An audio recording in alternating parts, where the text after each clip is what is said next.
There is magic, there is the underground, and then there is the Wonderground. The Wonderground is a place that brings the community of magic and variety together for an extraordinary experience in what the production calls co-created art and play. I'm going to ask our guest about that in a second. Artists, magicians, variety performers, dancers, painters, musicians, multimedia artists, and poets come together to celebrate and create an unforgettable experience, bringing the art of magic to life. My guest is Will Bradshaw, who is bringing Will Bradshaw's Wonderground, the underground magic show, to Area 15 on Tuesday, April 9th at 6:30. For ticket information, go to area15.com. For everything about Will Bradshaw, go to The Magic of Will, themagicofwill.com, and you can follow him on Facebook and Instagram. And Will, welcome to the show. Hey, thank you so much for having me. It's an absolute delight and pleasure. Well, thank you. Yes, I saw you on television a couple of times and you were great. And I thought, Will's bringing this unusual show to Area 15. And if I can talk him into taking the same show to Area 51, I think that would be an interesting presentation. Would be a much harder ticket to get, let me tell you. Yes. The bouncers at Area 51 significantly more intense than the bouncers at Area 15, let me tell you. Yeah, heavily armed.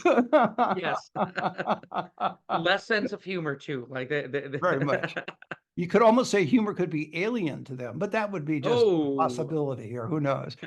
Well, Your jokes are out of this world. Thank you. I appreciate it. I try to use some humor, but you're better than me, so I'm going to let you do it all. So what little information I gleaned from the rap sheet after your arrest was, no, I'm kidding, folks. It's just that I was kidding him earlier before we started about there's not a lot of biographical information on Will, but I gleaned this, and tell me if I'm right or wrong. You're originally from Oakdale, Minnesota? Yep, that is correct. And where is Oakdale, Minnesota? So Oakdale, Minnesota is part of like the Twin Cities area. So where the capital of Minnesota is. So I grew up over in the great frozen north. And then to just give you kind of the rundown of my journey to where I am now, Right. I went to New York. I studied music theater and performance at the American Music and Dramatic Academy. Got my degree in musical theater. Did the whole New York musical theater actor thing, hated it.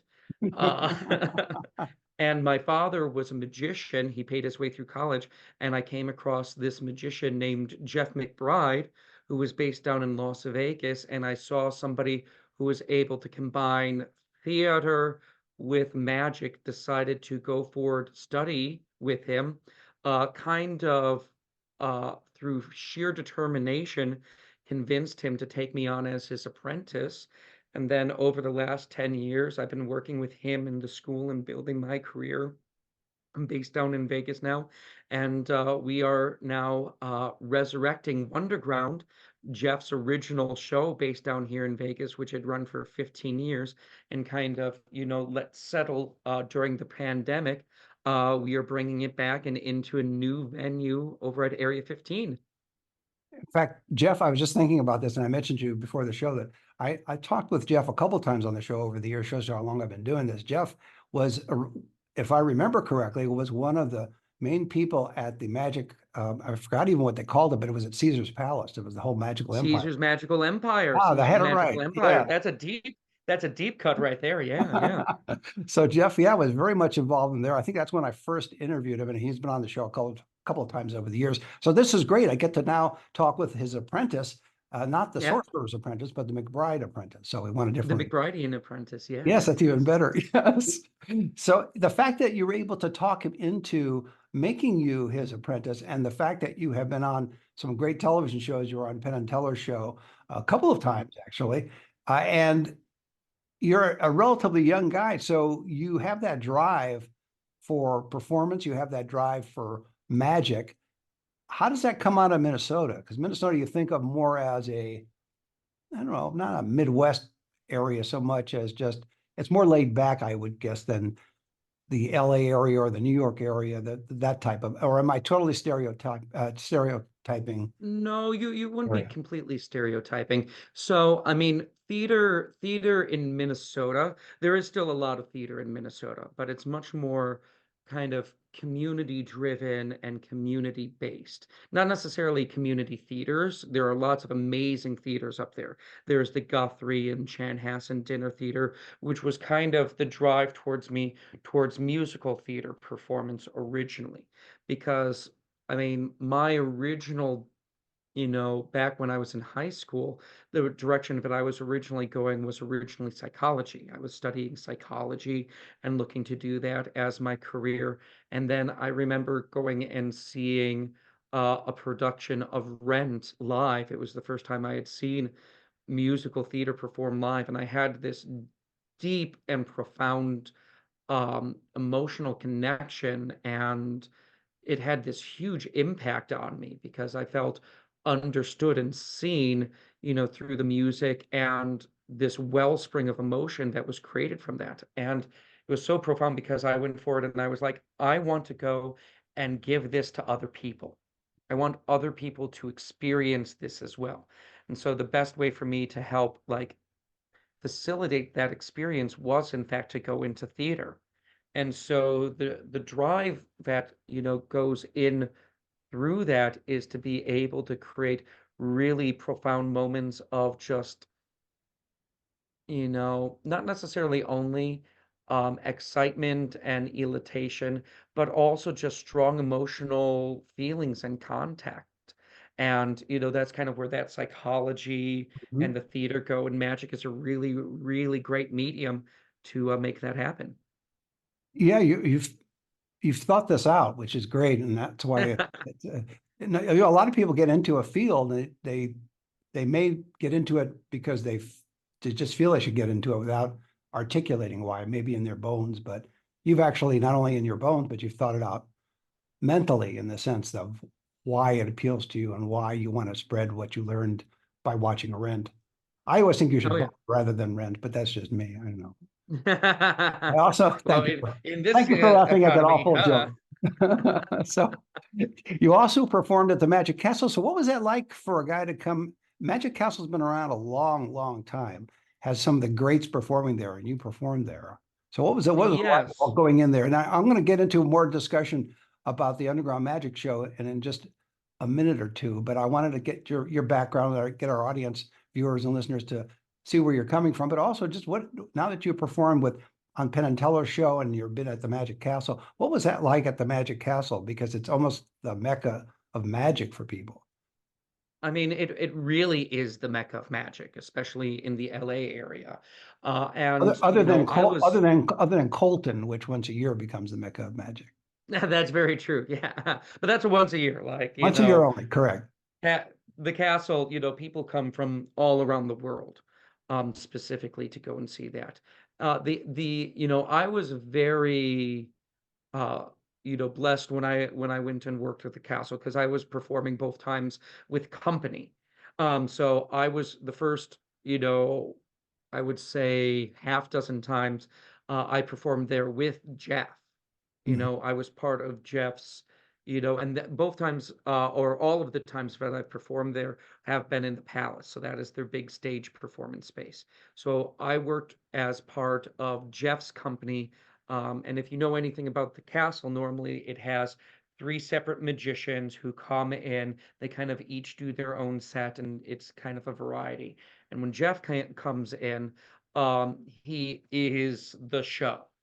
And so the first time it was the Jeff show, and then, later on it was Jeff, Abigail, and myself, all performing there. And one of the great things is that their team, when they're putting together the show, have done so many magic performances.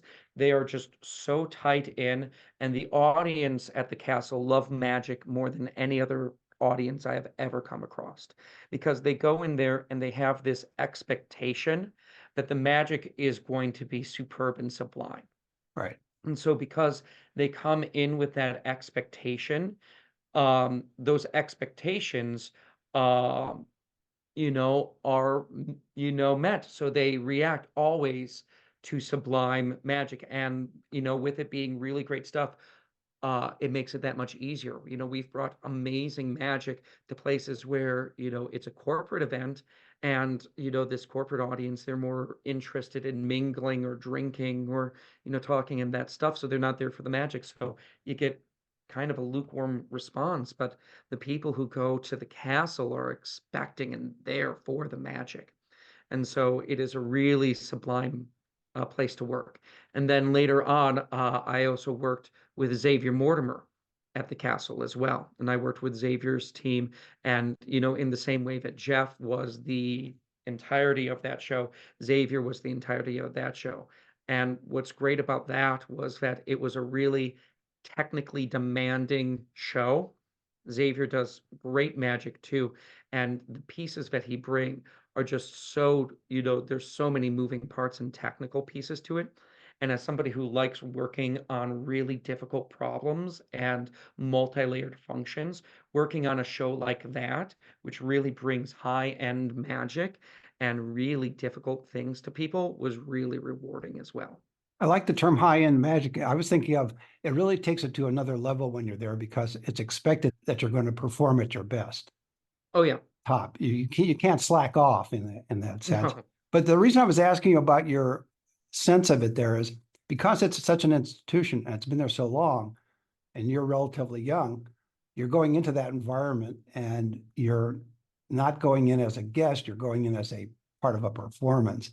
Did you get the Yeah. vibe of the place right away as soon as you walked in? So I had visited the castle a couple times before as a guest as well.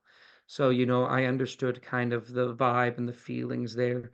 And one of the things for me, and this is me as a performer as well, when I am to a place to perform, I'm there to work. And that is performance. And that is, I'm very laser focused on what that is. And so the social aspect of the castle, which is very, very intrinsic to the nature and the driving force and the moving forward of the castle, was not necessarily something that I participated in very much because I was either working on the show or I was prepping to work on the next show. Because, as you said, they expect the A game. And so when I was there, my entire focus for that week was to bring the A game and be able to tweak and tighten in those places. But you can definitely sense when you get there that there is a long-standing history and senses of tradition which have been built through it. And being somebody who is younger and, newer, there is an appreciation for that, but also an understanding of like, all right, this is their tradition. And at this moment, I'm right now a guest. I'm a guest in somebody else's home. So I'm going to, wipe off my shoes, and treat it with the history of, the probably at this point, tens of thousands of magicians who have, performed magic in that place. And, the Magic Castle has produced more magic performances than any other venue in the world, It's you it's know? it's the Grand Ole Opry of magic in a way. It has that Yeah. tradition, and yet it welcomes new performers or younger performers all the time. One last thing I was going to ask you before we talk about Wonderground, which I thoroughly enjoy. I had an idea for you, and you can use it Ooh. exclusively at no charge. You mentioned how there are those. Yes, oh yeah. You know how you mentioned there are three rooms at the Magic Castle, and normally there are three magicians that perform, as opposed to when, for example, Jeff McBride comes in. Correct so far. Well, Now, I mean, more yeah, than three musicians, but there's three rooms.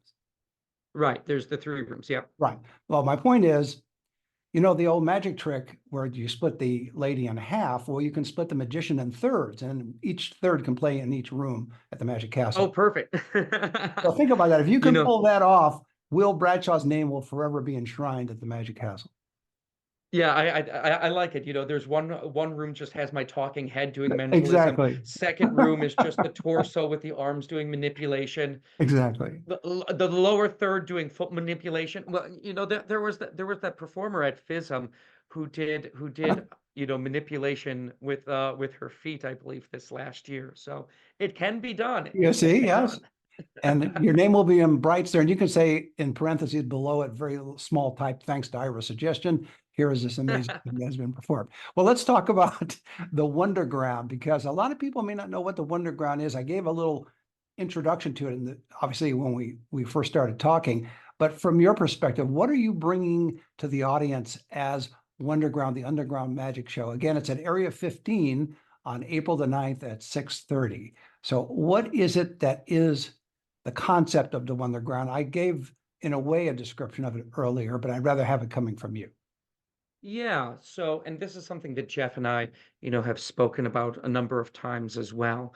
And the concept behind the base of the Wonderground was that it was kind of Burning Man meets the Magic Castle. It's funny that you spoke so much about the Magic Castle Right. because there is that inspiration there of being able to have a rotating cast of magicians to be able to come in and perform magic. And so the vibe of Wonderground is this almost Burning Man nightclub place where top level magicians from all across the world can come in and work Vegas and be able to combine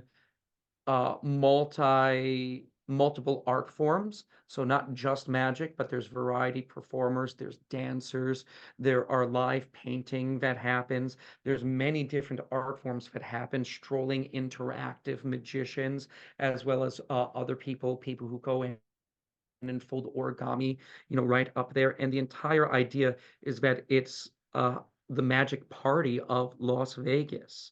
And so people are able to come in and bring new and interesting pieces of magic, and for the community of magic as a whole to be able to come in and support one another as well. And that is kind of, the core for me for Wonderground as well, is to create a place, a community, a place for the community to come together and perform their, passion pieces. If memory serves, and it never does with me, but if it did, I think the Wonderground was held in different locations in Las Vegas over the years. Where, Yes, right? yes. Okay, so it does. So it um, Yeah, so it and I have some of the history there. I believe it started as the after party over of Jeff's show over at Palace Station.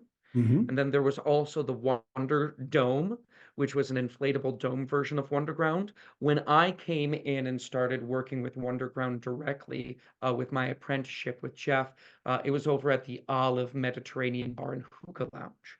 And that space, had we had stage performances, belly dancing close up as well. And, for many, many years, that was the home of Wonderground when, Jeff was in charge, and it was hopping every single time.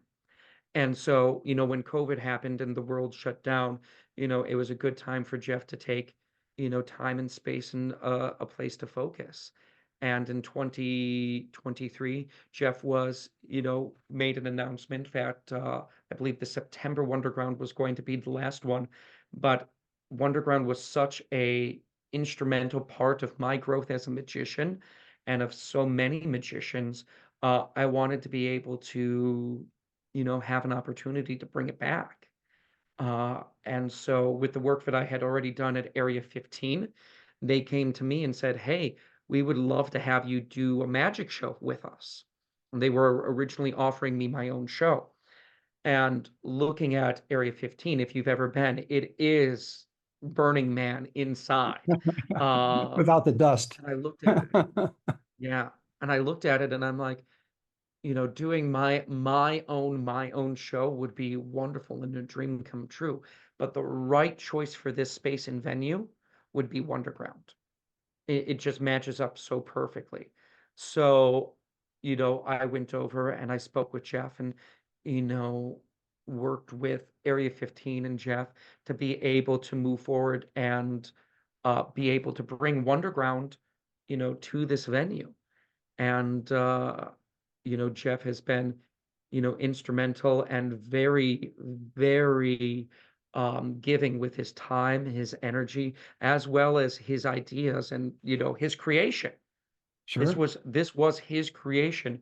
And so my thing is to be able to maintain the beauty and the magic and the wonder that Jeff created.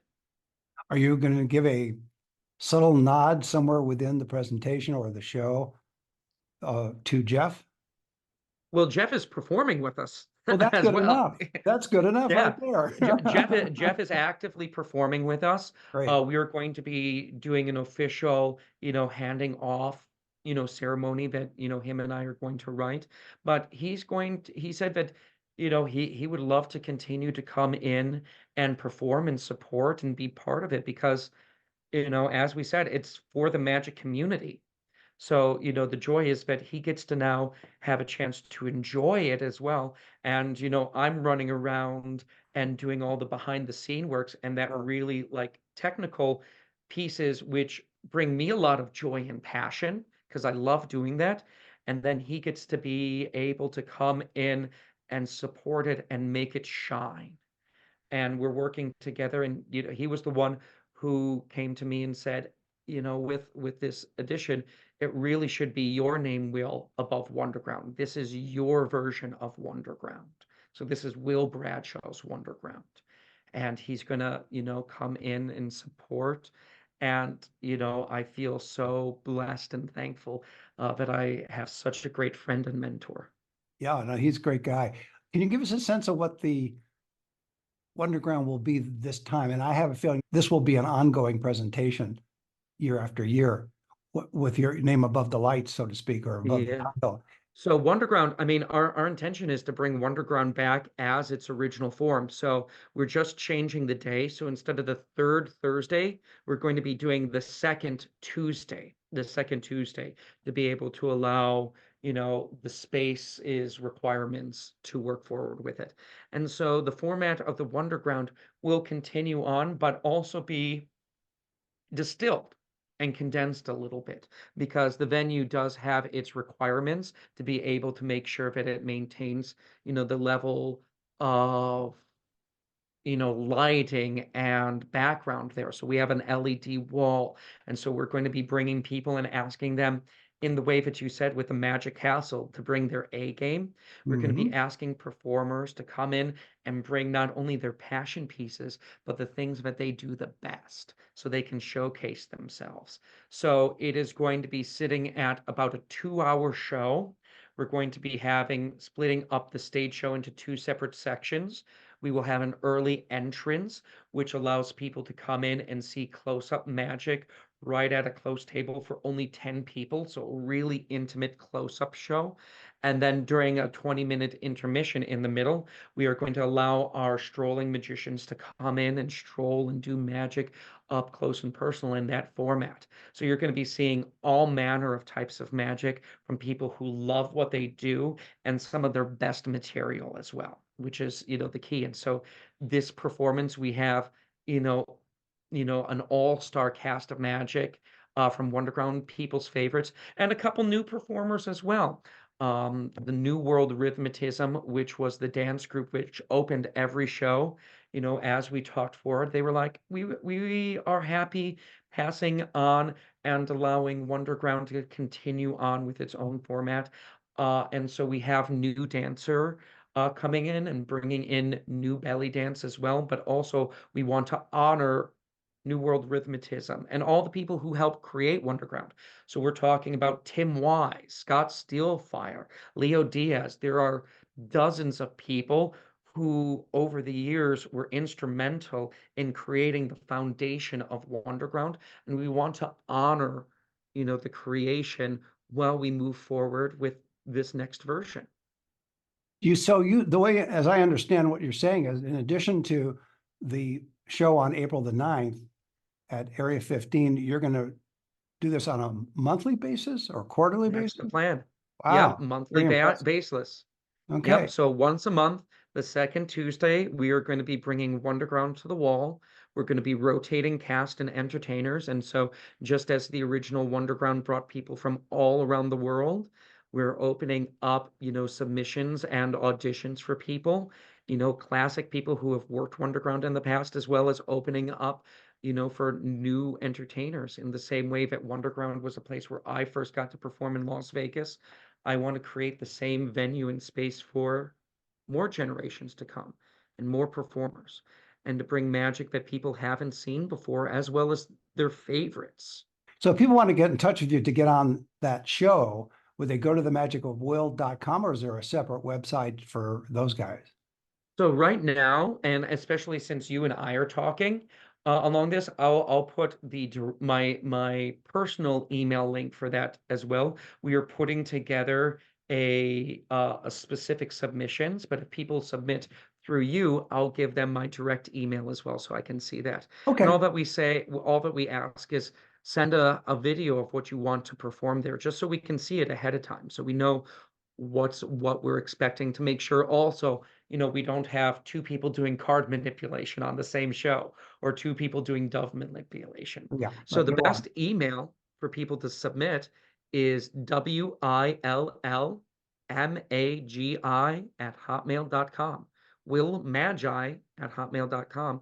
Submit, say Wonderground submission on it, put your video of what you want to perform, and we'll look at putting you into the roundup to perform.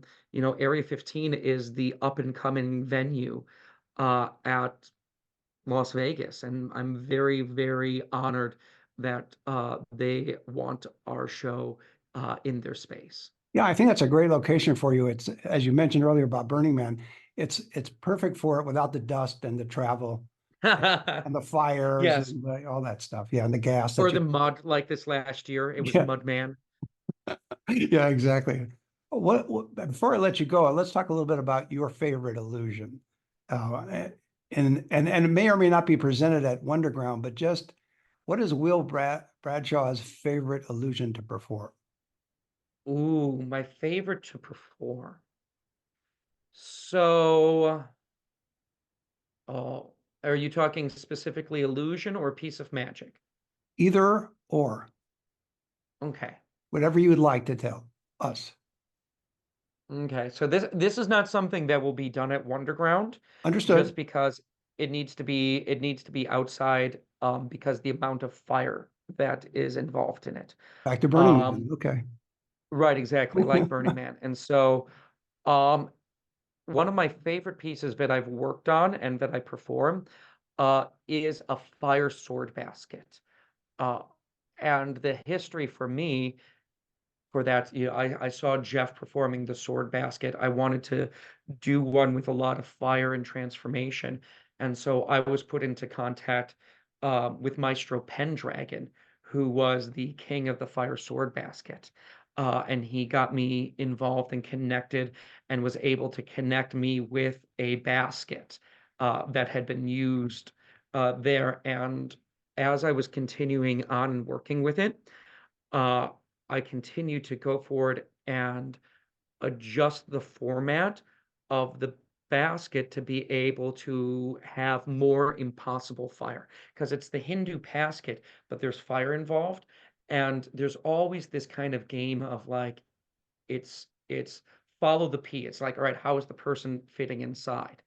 And, and so with the version, as I continue to work on it and continue to adjust and like, get my hands dirty creating the next phase of this illusion, I use a full-on flaming sword. So it's a sword that has 3 feet of fire to it, and that 3 feet of fire goes right in through the center of the basket, and you see the fire going through and licking the bottom of the basket and coming out the top. And there's just so much fire that is involved in there, which really sells the fact that the person is not involved. And we're using giant torches, and I combined flow art and fire breathing and pieces which are multidisciplinary art. And I really have loved the creation of that routine. And it's something that I'm continuing to tweak with as well, because I like, yet again, taking the pieces and just, all right, what are the little tweaks to make it better? And so it's a continued piece that I'm making my own. Well, that's a great way to leave it. My guest has been Will Bradshaw. He's bringing Will Bradshaw's Wonderground, the underground magic show, to Area 15 on Tuesday, April 9th at 6:30. For ticket information, go to area15.com. And for everything about Will Bradshaw, go to themagicofwill.com, themagicofwill.com. And you can follow him on Facebook and Instagram. And Will, thanks for being on the show. Hey, it has been an absolute delight and pleasure meeting with you. Thank And, you. we hope to see you where wonder lives. See you next time.